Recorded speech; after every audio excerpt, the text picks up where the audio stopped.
Morning, Trainiacs. This is it. This is the final workout before I go to Half Ironman Puerto Rico. I don't know about timing, but you might see this after I've raced Half Ironman Puerto Rico. So hopefully it went well if that's the case. Now, I get a lot of questions from Team Trainiac members about how do I figure out what race pace is.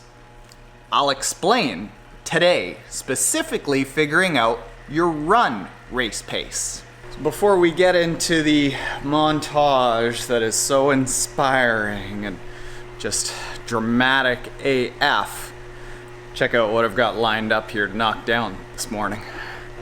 I got 4 bottles of fluids, 1 Coke for right at the end of the bike, trying out a couple of cramp fixes similar to pickle juice, 1 gel, 2 packages of blocks, 1 bottle. If you're not much into figuring out your run pacing, go to triathlon.com/triathlon nutrition guide, and that is going to allow you to download for free a calculator that I use so that I know that that is the exact amount of calories that I need to take during this workout. All right. Let's go to war.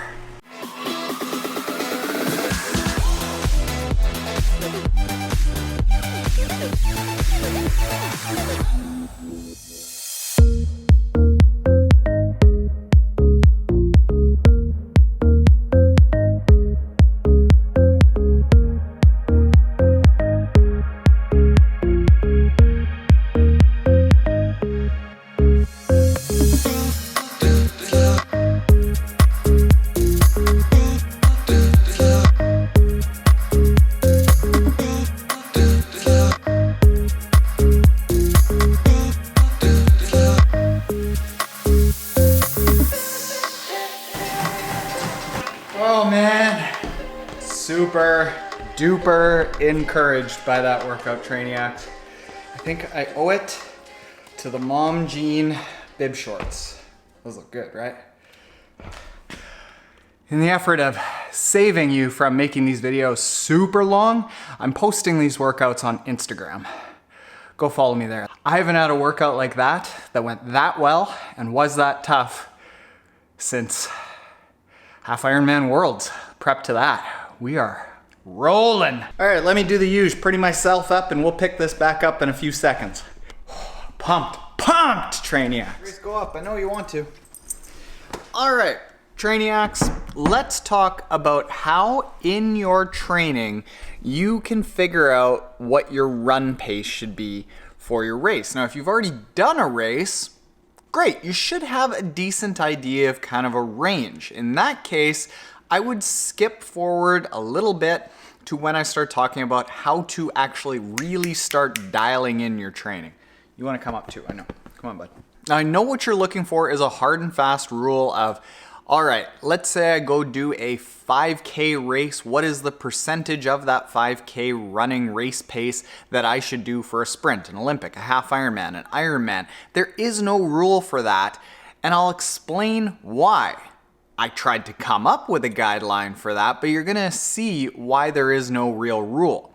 Now, let's say you do that 5K running race. Take that pace, and for a sprint race, you're going anywhere from 5 to 45 seconds slower per kilometer when you're in a sprint race. Now you can see that that range is huge, and it depends on how many brick runs you've done, how many triathlons you've done, how much training you've done coming into it, how much volume you've done coming into it. Are you strong on the bike? There is a huge range. So I'm gonna give you these guidelines, but then I'm going to talk about how to actually start getting it down to within seconds.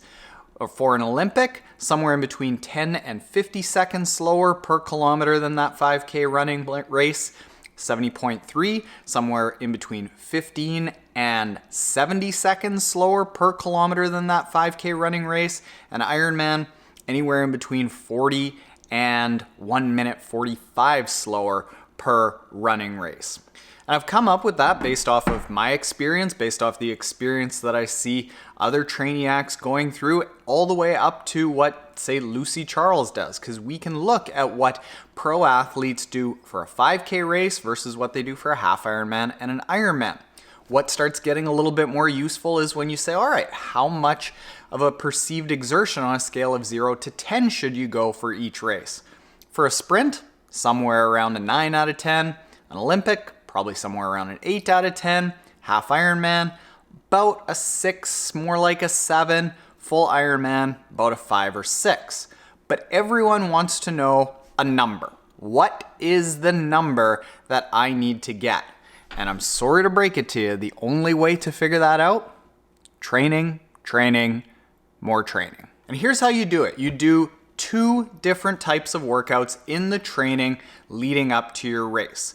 The first one is your race simulation day. And what you're doing in this race simulation day is you are building up a consistently longer and longer bike, building up to an over distance bike. And I've talked about the over distances that you should be going, somewhere around 35K for a sprint, somewhere around 60 to 70K for an Olympic distance, somewhere around 100 to 110K for a half Ironman, somewhere around a 5.5 hour ride for an Ironman. As you start building up the distance, you also start building up the proportion of that bike that is spent at or above race pace. So what you're looking to do is go longer and longer and go faster and faster for a longer proportion of it. And you put that race pace effort, or better, at the end of the ride. Because what you're looking to do is get your legs with a fair bit of fatigue that is fairly similar to what you're going to do in a race. Then you do a run after. And this is where you start dialing in the run pace. And what you do is you take a look at your pace after that run is over. If you fade, if you cramp, if you can't continue on, it's probably too fast.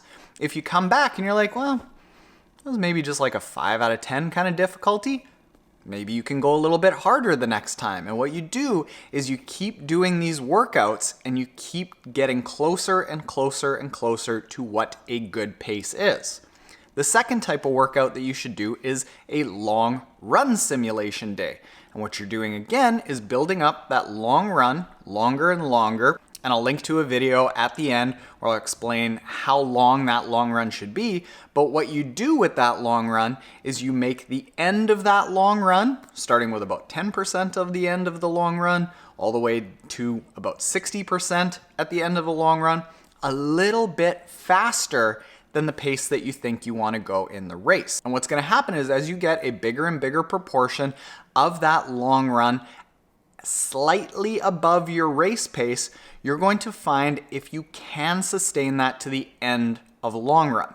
If you get to the end of that long run and you're completely fading, well, it's probably a little bit too fast. If you get to the end of the long run and it feels like 8 out of 10 kind of difficulty, you're good. If you get to the end of the long run and you're only at 5, 6 out of 10 kind of difficulty, you probably could have gone a little bit faster.